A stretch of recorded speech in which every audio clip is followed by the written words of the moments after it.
Good evening, one and all. Many familiar faces here. In fact, almost everybody I think I've seen at these sorts of do's before. Welcome to our Rhino and Gorilla Owners Evening. We like to try and do these on a regular basis, usually about a couple of times a year. And it's to try and keep you in the loop with the things that are important to us and to hopefully for you get some a bit more pleasure and a bit more meaning, if you like, out of your ownership of one of those amazing statues that you bought over the last few years. You remember, of course, 3 years ago we did the 3 years ago was it? The gorillas? Was it 3 years or 4 years? 4 years. My God, life's going on. 4 years ago we did the gorilla event. 2 years ago we did the rhinos, and Pippa assures me that as far as she's concerned, we'll never do anything like it ever again. But she's weak, she will. And they were both enormously successful events from our perspective, and I hope you thought they were. We last year, as you know, we raised money for Save the Rhino International, and I'm delighted that we have a speaker tonight, Josephine Gibson from SRI, who's going to talk about some of the uses that money that we raised was put to. And particularly, she's going to be talking about the Javan and Sumatran rhinos. For me, probably the two most highly threatened large mammals on the planet. But I just wanted to mention briefly that we also put money, of course, into the Dambari Wildlife Trust in Zimbabwe, their work is focused around the Matoga Hills, of which I know many of us in this audience have now been to and visited and know what an incredible place it is. Some of the good news from there, in conservation not a lot happens in 6 months since I last talked to you, but two things have happened really at Dambari, and both of them are good news. One is that no rhinos have been poached yet this year, which is kind of a backhanded bit of good news, but it is good news. Previously, last year there was one, the year before that two, one before the year before that, so that constant low-level poaching doesn't sound like big numbers, but when the actual populations are pretty small anyway, less than 50 each of black and white rhinos, actually that's very significant. But the other good news is that the black rhinos that there, and the population we think is about 25 rhinos. It's a little bit hard to be sure because they live in the densest parts of the hills, live in very dense habitat. They're extremely difficult to see. I never have seen one there, actually. And we monitor them using camera traps. And I've been out in the field with the guys putting up these camera traps, and we spent all day yomping around in the field. It's extremely hot, and the little Mapani bees, little sweat bees, come up and get in your eyes and up your nose and all the rest of it. That's delightful. And we go around and check all the camera traps. And what the camera traps have shown us is that all the female black rhinos that could potentially breed, that we thought were old enough and had previous calves who were now, we thought, mature, all of those females were seen on camera traps with calves at foot, which is, fantastic for the guys to actually see that. And I don't know if all those calves have survived. There's no reason why they shouldn't. There's nothing in the Matoga's hills that would actually eat them. There's no lions in there. And I don't think that leopards would take small rhinos. Maybe they would. So there's no particular reason why they shouldn't survive. So that's great news. We're really, really pleased with that. That's as good as it can get there, actually, at the moment. Zimbabwe continues to be one of the more challenging countries in the world to work, and I always take my hat off to the team that we support out there, Verity and Nikki and others. I know last week they were up in Harare in the capital for a rhino management meeting when they decide on a strategy for the coming year, next year, about what they're going to do with the rhinos in Zimbabwe, which ones need to be moved from place to place, which ones need to have ear notches cut, which ones need to have their transponders in their horns redone. So there's a lot of work that goes on sort of behind the scenes, as it were. I shall be going out to Zimbabwe next month now, towards the end of next month, chairing the Dambari Wildlife Trust meeting and talking to them about what's the plan for next year, what's agreed with government and so on. So on the flip side, in Zimbabwe, I did receive I showed it to Chris Pine, our FD, the other day. We did receive these dire warnings about hyperinflation in Zimbabwe again. As you know, during the 2000s, peaking about 2008, the country had the highest rates of hyperinflation ever recorded anywhere in history, which is kind of not a record that they're particularly proud of. But I'm quite proud that we actually managed to keep supporting them through all that difficult time. And just when we thought things were starting to calm down, it's getting better again, now we're starting to see the possibility happening again, and for completely different reasons than it happened last time. Very, very bizarre stuff, all to do with the fact that they use the American dollar, US dollar, as their currency, but they can't get enough dollars because there's just not enough coming into the country, and the American government, funnily enough, won't give them any. So they can't print money, so the actual stock of cash in the country is reducing. So it's increasing in value and in desirability. So there's a sort of bizarre hyperinflation link, which I frankly don't understand. Chris said he did, so he's lying, I think. But the Zimbabwe notes, and the guys who were with me on the Rhino tour this time last year saw these things. The Zimbabwe banknotes are legendary, the US dollar notes that they have, because these things pass through so many hands, and they are absolutely disgusting. And there's a little... And I took some, a couple of years ago, I had one in my wallet when I went to the States, and I gave it to a girl at one of the sort of fast food joints that I frequent, and I sort of handed this to her, and she looked at it like, what is this? You know, and refused to take it. So I said, it's a US dollar, it's got history. She didn't share that view. So anyway, sorry, that's by the by. So it's with great pleasure that I welcome our speaker tonight, Josephine, who's going to talk to us about how we've been, the money that you raised last year has helped. I would like to say one other thing, which we've never done before. It's been a strange year for us. Ever since the general election was called, we've seen our visitor numbers declining, a little bit in August when they were all right, but otherwise they've been absolutely rubbish. And we're a little bit concerned about the future. We're concerned about being able to put as much money as we want to in our conservation projects generally. So, if you have any loose change or anything else, little box back there, on your way out, if you would like to make an extra contribution that will go straight to conservation work that we are supporting, then that will be very gratefully received. It's not the reason why we have called this evening at all. It's just an afterthought, if you like, that if you have, as I say, some loose change, any currency will do, and then we can find a home for it. So, with that digression in hand, I'm going to hand it over.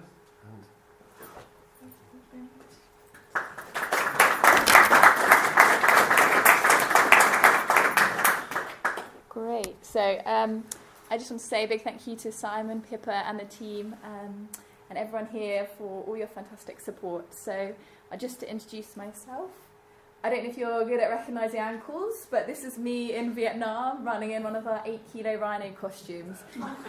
It was incredibly hot, I must say. So I'm Save the Rhino's Partnership Development Manager, and I've been with the charity for 5 years now. So persuaded airport security to let us through with one of these big rhino costumes. I spent time with our programme partners in South Africa, Namibia, Swaziland and Vietnam. So, and I work closely with our zoo partners, so Paignton, and our corporate partners. So I just want to say thank you so much for inviting me today, and thank you so much for all your support.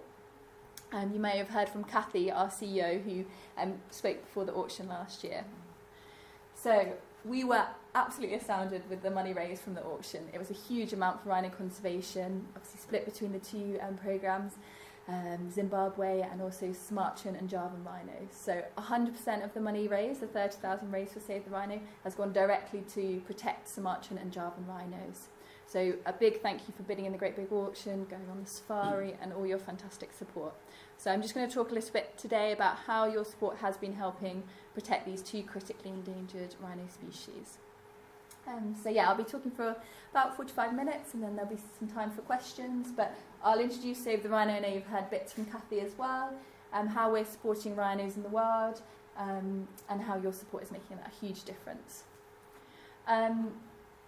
At Save the Rhino, our goal is for halting the two threats facing rhinos of poaching and habitat loss. So in 20 years, the black rhinos, the Sumatran rhinos and the Javan rhinos will no longer be classed as critically endangered.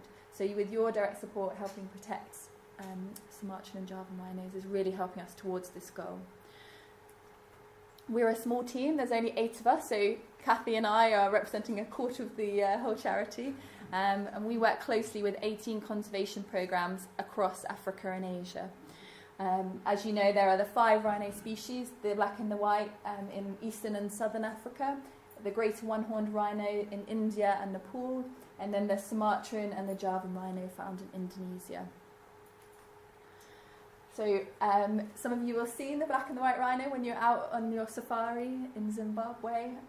As you see, they're the most populated, biggest population rather, with around 20,000, often found in groups. Then there's the black rhino, which is a little bit more solitary of the African species. The first rhino I ever saw was on a trip in Namibia, and getting up close was quite amazing, and then off it wandered, which I was quite pleased about with the size. But there are a lot fewer black rhinos, around 5,000 left in the wild. Moving on to the great one-horned rhino, which likes swimming through, often found in parts of India like Assam.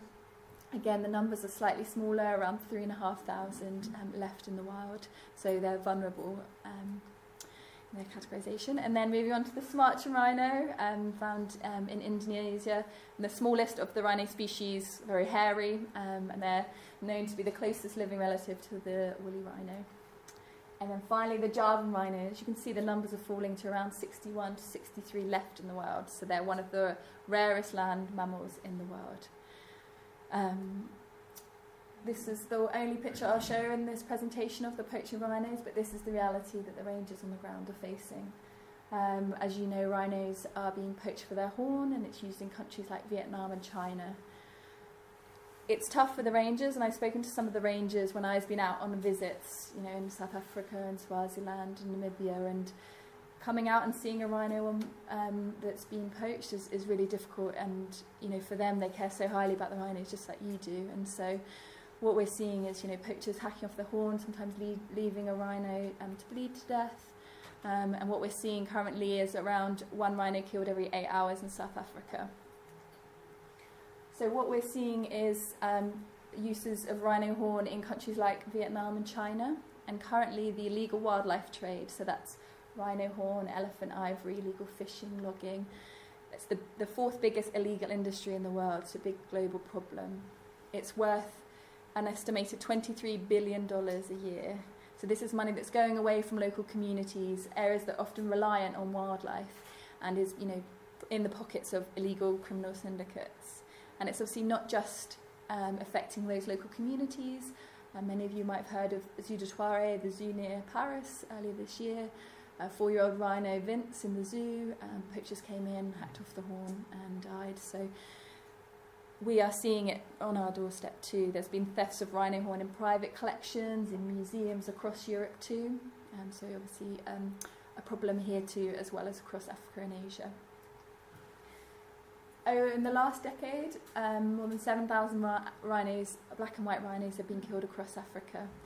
As you will probably be familiar with the statistics, what we saw between 2007 and 2014 was the number of rhinos poached increasing 9,000%, that huge increase. We are pleased to note that there's been obviously this slight decline in recent years, and this year in South Africa, in the first 6 months, 13 fewer rhinos were recorded to be poached, which is obviously cheering. We love hearing the good news, but we are hearing about rhino poaching spreading into other areas. Other threats facing rhinos, obviously habitat loss is a key one, encroachment of communities into land, so destructing forests, maybe that's for palm oil or pulp, obviously affecting Sumatran and Javan rhinos in particular. This means that populations are small and spread out into different areas. Seasonal flooding, particularly in India. There's been floods earlier this year in Assam and India, which affects rhinos and other wildlife, and also communities being displaced and wildlife being killed by through drowning. And then another risk is obviously fragmented populations, where rhinos are spread out into small populations or into one single population, which means they're at risk of transmission of disease if they're in just one area, or if they're a natural disaster like a volcano. This obviously affects the rhino species and their ability to breed. So why save rhinos? some of the key reasons, rhinos being an umbrella species, you'll have seen on safari, protecting rhinos protects us large amounts of area, and so you're also protecting other endangered species. Often there's elephants and lions in different parts of across Africa and Asia. Something that really resonates for me, rhinos have been around for 45 million years, and we would love to have rhinos for our children and our children's children, and I know, especially at Paignton Zoo, something feels similar too. So how are we saving rhinos? Many of you know that we work across Africa and Asia, and I'll just give some of the ways in which we're helping protect rhinos. Obviously, it's a complex issue, the poaching crisis, so we have to apply a number of strategies of how we can help our programme partners protect rhinos. So one of the key ways is the anti-poaching and monitoring patrols. So these are the dedicated rhino rangers like Dean, who's from Zambia.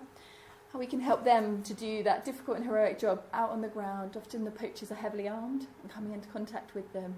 So we are here to help the rangers with essential equipment, whether that's binoculars, night vision goggles, or communication materials like digital radio channels, helping them protect the black rhinos and the white rhinos in particular. Another key area is the environmental education programmes. So this is some photos from Zambia as well, with one of the award-winning environmental education programmes. It gives children in the local community a chance to learn about rhinos. The black rhinos are the focal species of the partners, because many of the children surrounding the national park in Zambia have never seen a rhino. I heard one of them thought the rhino was about the size of a pig. I think they'll be quite shocked when they see a big black rhino, as many of you have seen on safaris yourself. Without really knowing about the wildlife, the communities can often feel disengaged, but actually involving local children, teaching them about rhinos and other important environmental issues like water sustainability, not littering in your community, helping them get involved. And they also get the chance at the end of the school year, after learning about rhinos and other species, to go visit the national park on school buses. And I spent time just a few weeks ago with our programme partner, the education officer from Zambia, and he was describing to me the faces that they have when they see the wildlife for the first time, and really getting them involved so they really feel like they want to protect their wildlife. Another key area is supporting community conservation. So these are some of the rangers in Namibia. I spent about a month with some of the rangers there, and what's quite special is the rhinos are on community land, so they're free roaming, and often many of the rangers working in Namibia are from the local community, so they can benefit from employment. So the support we provide is training, equipment, like first aid kits when they're out on patrol. Where numbers are so low, a key area is obviously captive breeding and veterinary care. And I'll be talking upon these of some photos from the Sumatran Rhino Sanctuary, so I'll be talking a bit more in detail about how your fantastic support has been helping them. Some key areas: expanding facilities, improving captive care, things like browse for the rhinos, lots of specific ways in which we've been helping support.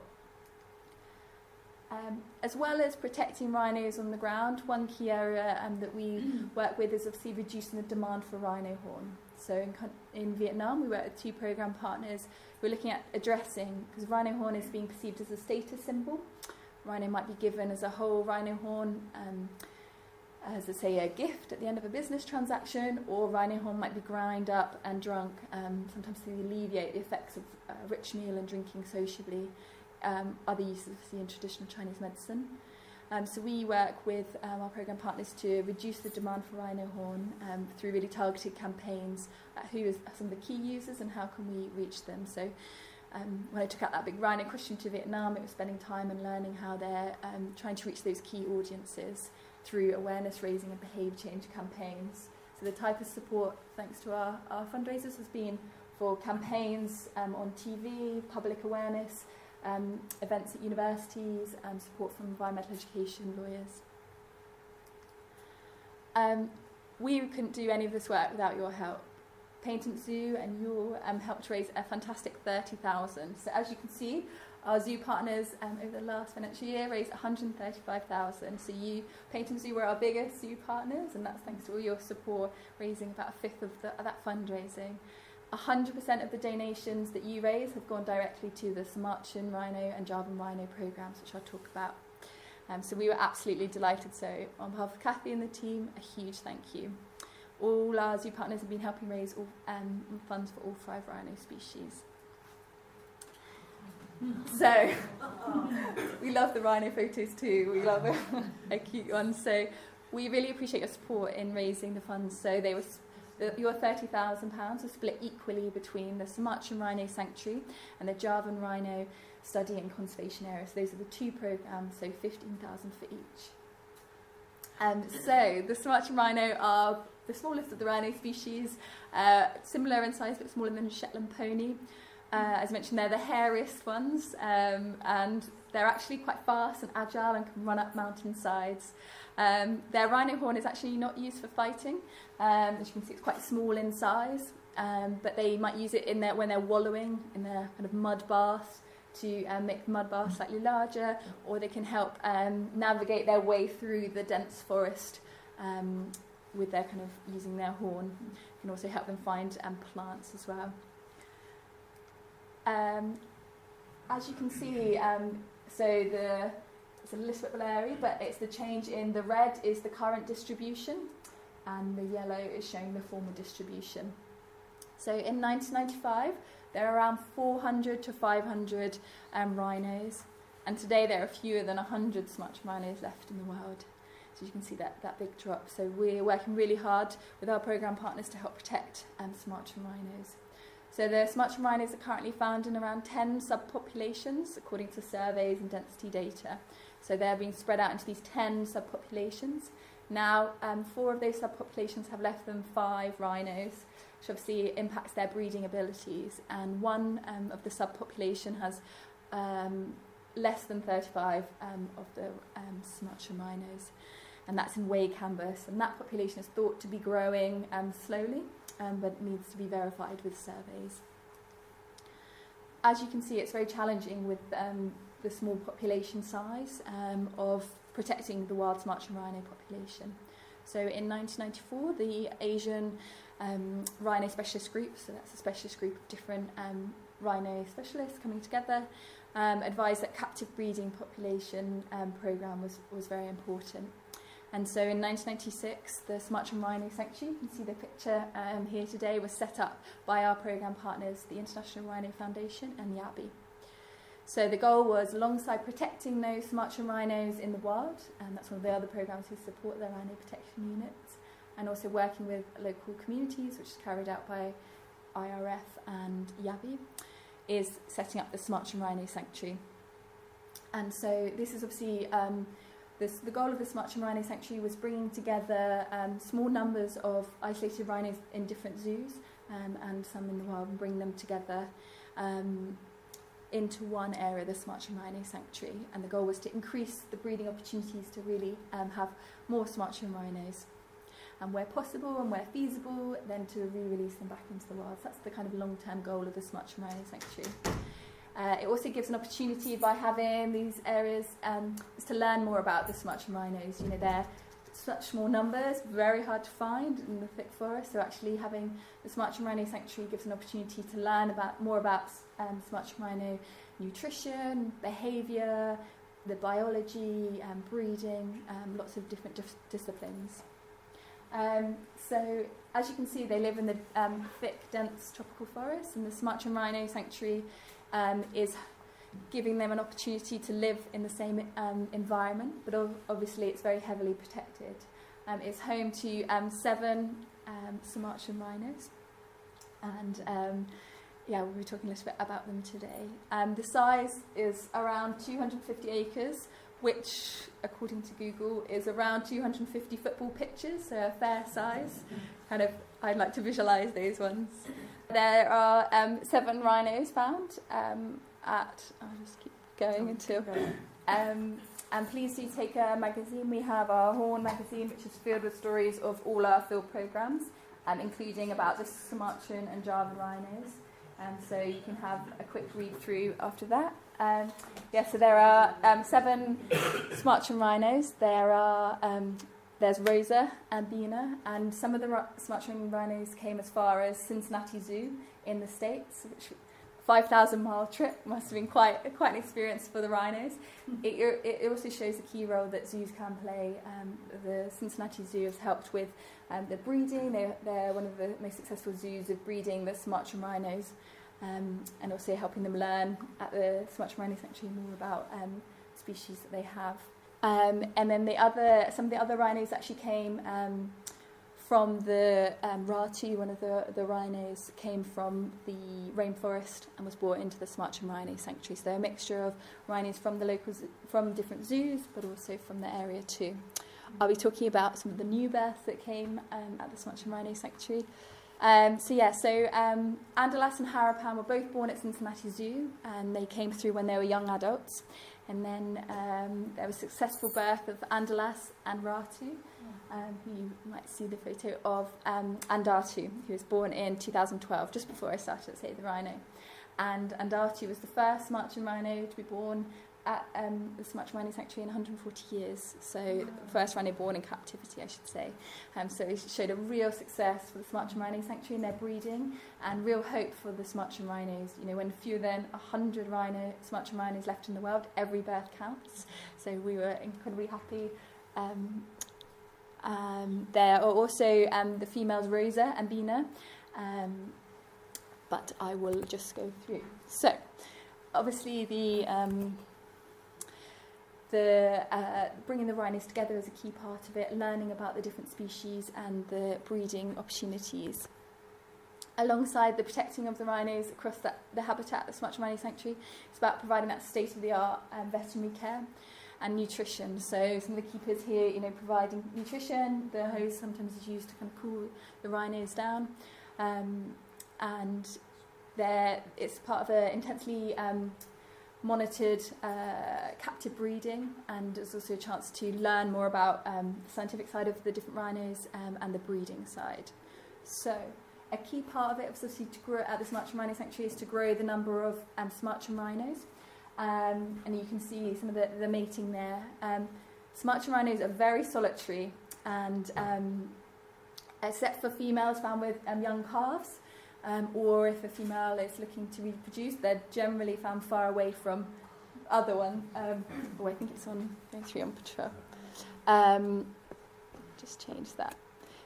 So they're very secretive, and they keep far away from other, males and females are very far apart, which means it's very difficult for breeding. Unlike, say, the black and the white rhinos, which are either found in pairs or in groups, when they're very spread out, mating is very difficult.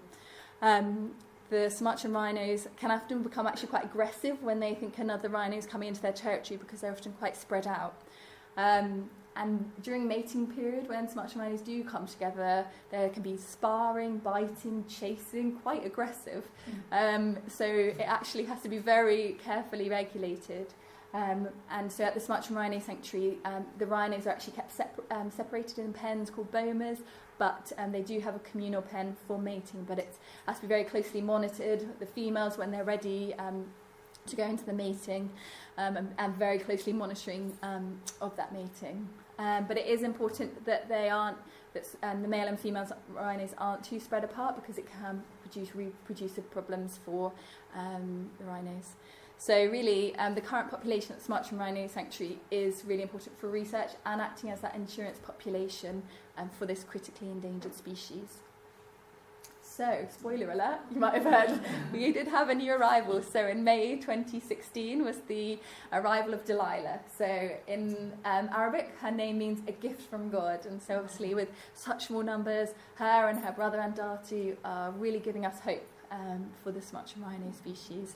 When they're born, they're around 50 to 60 kilos. So you can see this is quite a recent picture of Delilah. So often calves stay suckling around their mother for 13 to 15 months. She's up close with her mother Ratu, and her father was one of the rhinos that came from Cincinnati Zoo. Delilah is growing up fast. So it's been a year, obviously, that we've seen her grow up, and she loves wallowing with her mother.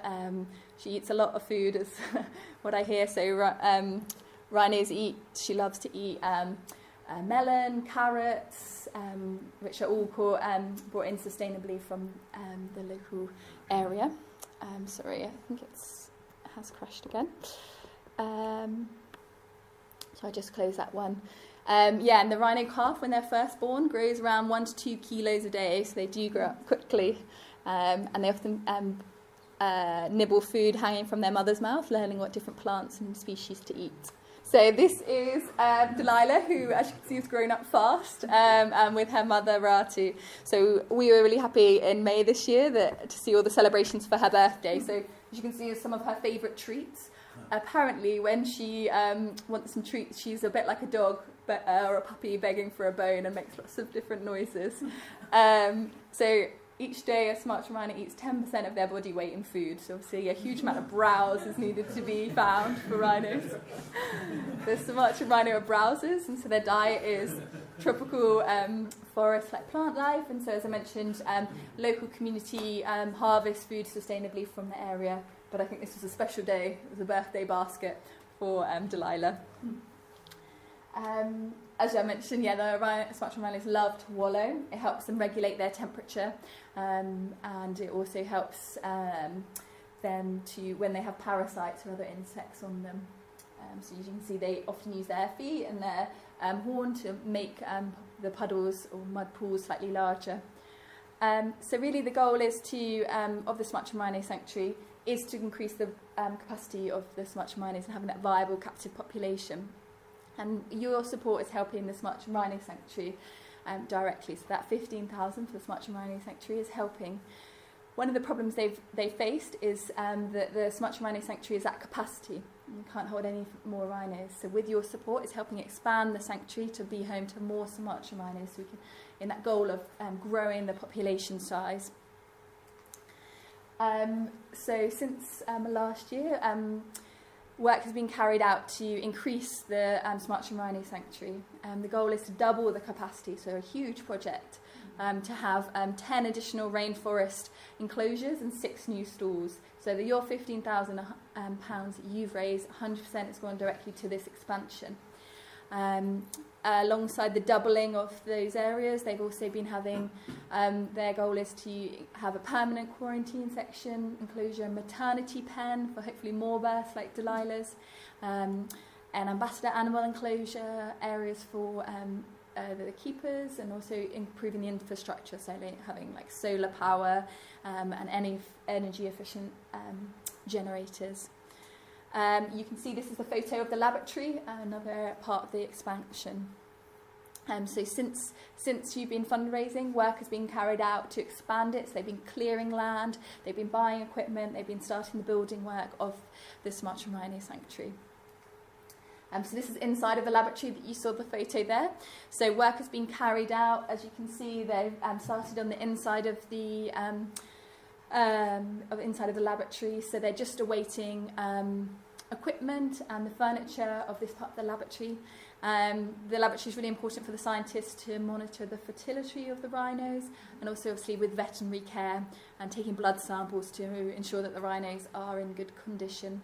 Also, it's used for preserving genetic materials, just in case, as kind of insurance, in case artificial breeding techniques are appropriate or needed in the future. This is the quarantine paddock, another part of the expansion.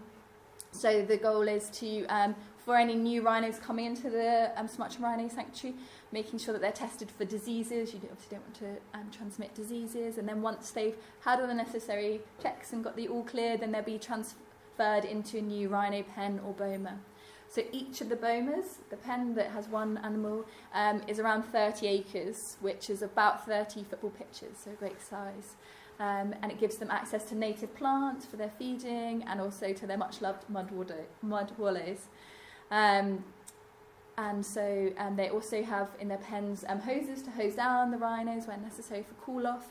And very importantly, there is obviously, as part of the expansion, making sure that this habitat is really well protected, continue that really high level of security in the area, so having rangers, outposts, and making sure the rhinos continue to be well protected. As part of it, it was recognised that there's the 10-year plan for the Sumatran Rhino Sanctuary in Indonesia. So they have really ambitious goals. So the expansion of the Sumatran Rhino Sanctuary really helps work towards this 10-year plan for Sumatran rhinos. One goal is by 2025, Sumatran rhinos will have experienced no net losses against the baseline of 2015 number of rhinos in their 3 intensive protection zones and in the Sumatran Rhino Sanctuary.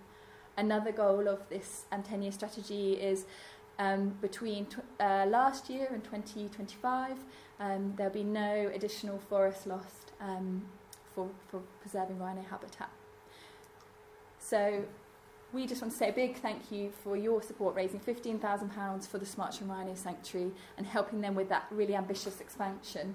We're hoping unless there are any delays, the Sumatran Rhino Sanctuary expansion should be completed by early next year. So really exciting, and it will really the goal to increase the number of Sumatran Rhino sanctuaries, having more rhinos for the benefit of people and this wild population. So a big thank you for your support. And then going on to the Javan rhinos. So 15,000, the other 15,000 that you've helped raise, 100% has gone to the Javan rhino study and conservation area in Indonesia. So photos of the Javan rhinos. And as you can see, they're even smaller numbers. There's around 61 to 63 Javan rhinos left in the wild. So they are incredibly difficult to see, which means they're also very rarely photoed. So I was worried I would show you lots of pictures of rhino spoor or the forest, but we do have some Javan rhino pictures today. They are comparable in size to about the black rhino, if those who've been on the safari have seen black rhinos in Africa, but obviously there are so few, actually not many have even been weighed. The males have a larger horn, and actually the females sometimes don't have a horn or have a small kind of stub on their nose. As Simon mentioned, obviously these are critically endangered and one of the rarest land mammals on Earth. This is 4 rhino footprints, which is when it's so hard to sight them, and many of the rangers have to rely on looking for footprints or signals and in the forest to see that you can mark that Javan rhinos have gone through the tracks. Only around 20 people in the world have ever seen all 5 rhino species: the black, the white, the Javan, Sumatran and Greater One-Horned. So around 20 people. So incredibly difficult to see the Javan rhino. Bibhab, who's the chair of the Asian Rhino Specialist Group, and he's the Asia coordinator of our programme partners, International Rhino Foundation. He's been to Indonesia 4 times a year since 2008 on assignments to look for Javan rhinos, and it wasn't until his 32nd visit did he see a Javan rhino. And he's been looking and searching for them. I think it must have been quite an experience all that time, and he managed to find. So a lot of the times are looking for fresh spoor and other signs. Javan rhinos are so difficult to see, so rarely sighted, they often have to rely on other things, whether it's the fresh footprints or also camera traps. So camera traps are a really great way of, as mentioned, use in Zimbabwe, of really learning more about animals in the natural environment, undisturbed, not even noted to be watched. Let's just close that one. So obviously it's great, and you can always look on YouTube for rare footage of Javan rhinos. They love to wallow, just like the Sumatran rhinos. As you can see from the image behind, is similar to the Sumatran rhino.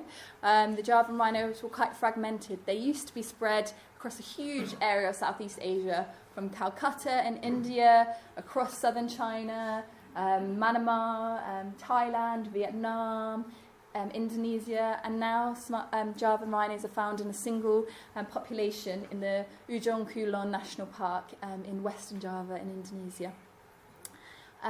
We've seen quite positive. The Javan rhino population has recovered quite well.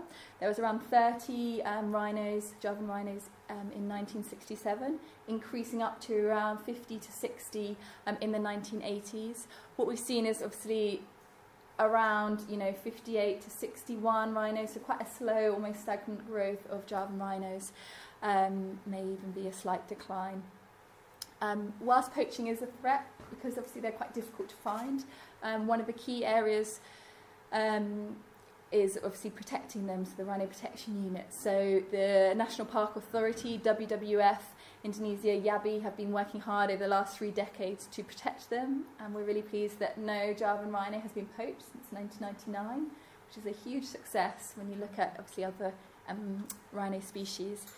But one of the things is the pressures facing the Javan rhino is obviously being that single one species in one single population. So obviously that threat of there's a local, whether it's an earthquake or a tsunami, or there's a volcanic island, which obviously, if there was an eruption, threatens it. Another key area is the habitat. What we're finding is that the population is at capacity, and so it's really important to find a second area to move Javan rhinos. So it was recognised that it needed to expand and find a second suitable habitat in the national park, and so one of the goals is increasing that area by creating 4,000 hectares of the Javan rhino study and conservation area, which you can see here, and that's a step towards that second habitat for Javan rhinos. That study and conservation area is using as a way to learn more about this Javan rhinos, increasing scientific understanding, and finding out a safe way to translocate and manage Javan rhino population. One of the challenges that they're really facing Javan rhinos is they're running out of space, and this has been affected by the Arenga plant. The Arenga palm, which you can see in the photo, is this invasive plant species that grows quickly and suppresses this plant life that rhinos use, that rhinos browse upon. The Javan rhinos eat around quite a varied diet, around 200 different plant species, and many of them are being suppressed by the Arenga palm. And so this is one of the key areas, and this is what your support, your £15,000 raise, is going towards eradicating the Arenga palm. So as you can see, this is an example of some of the Arenga plant being cut down.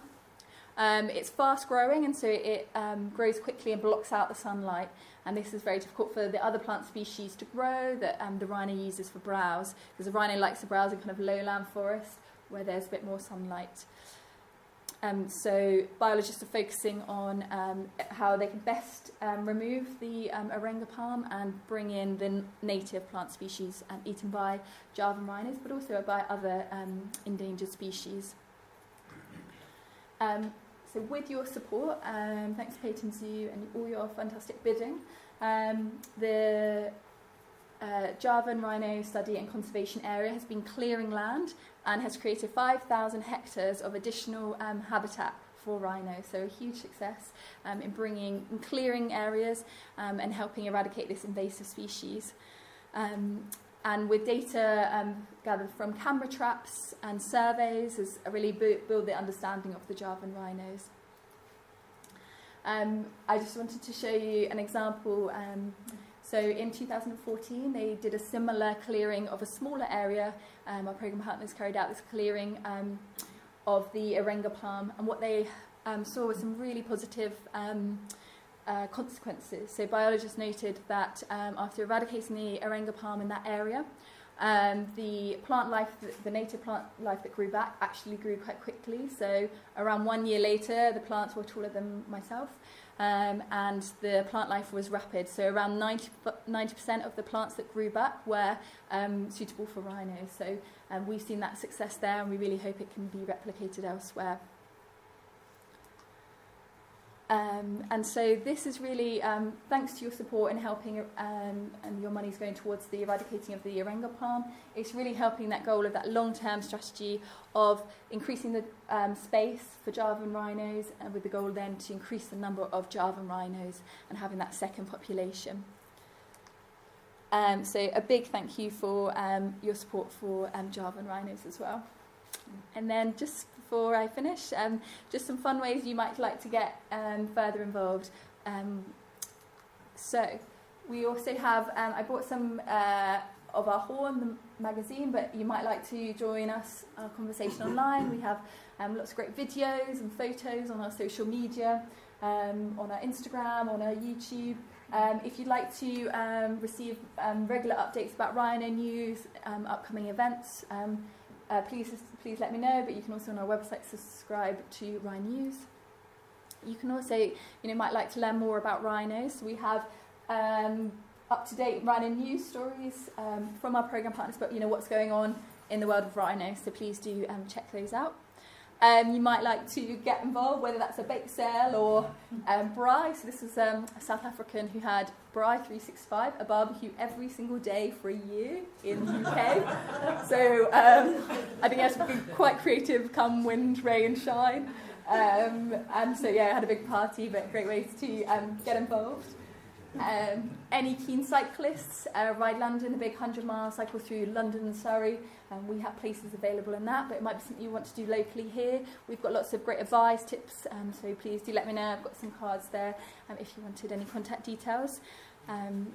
Or you might like to take on the challenge of our big rhino costume. So we have a number of places in the London Marathon as well. It's a great experience. You're a bit like a celebrity for the day. I ran in the London Marathon not in a rhino costume for Save the Rhino, and people cheer your name, and they, people you're running, and it's an amazing experience. But you might like to take it one step further and borrow the rhino costume for a race. We also have lots of different events, dinners and talks. So you might like to receive our rhino news to hear firsthand what's coming up. Thank you so much for all your fantastic support, helping directly protect Sumatran and Javan rhinos. On behalf of Kathy and the team at Save the Rhino and our programme partners in Indonesia, a big thank you today.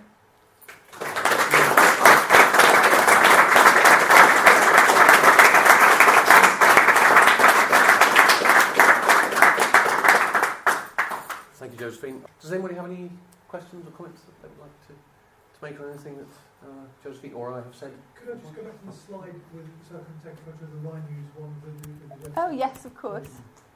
Sorry, there we go, yes. And you're welcome as well to take one of our leaflets, which also has contact details. Oh, right.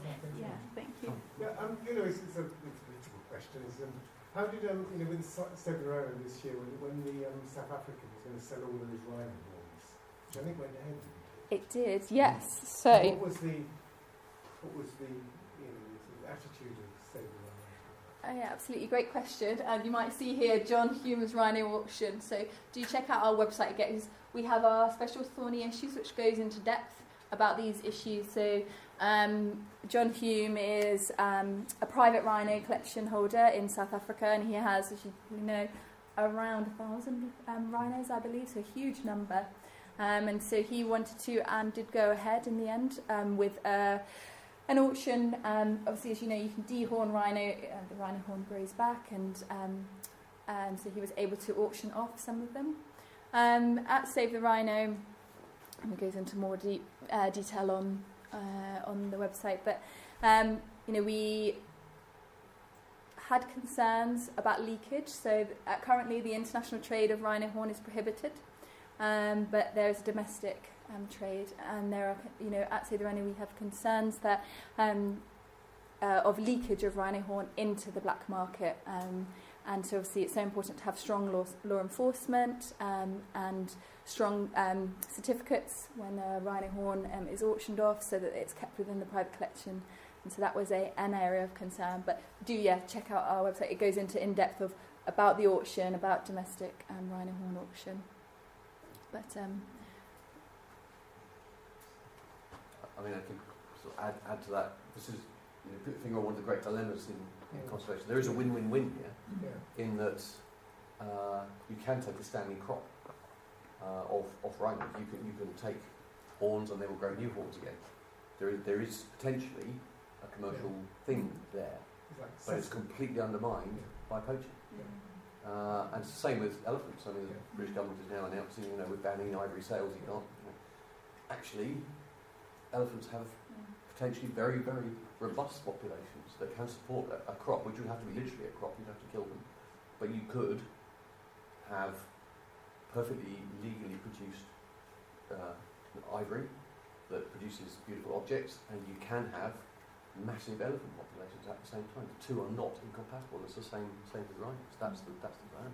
It's always undermined by poaching and illegal activity, and so that's the dilemma we have. I think so before, the best thing that ever happened to rhinos in Africa was 10, 20 years ago, when the South African government decided that they would start selling them at auction in South Africa.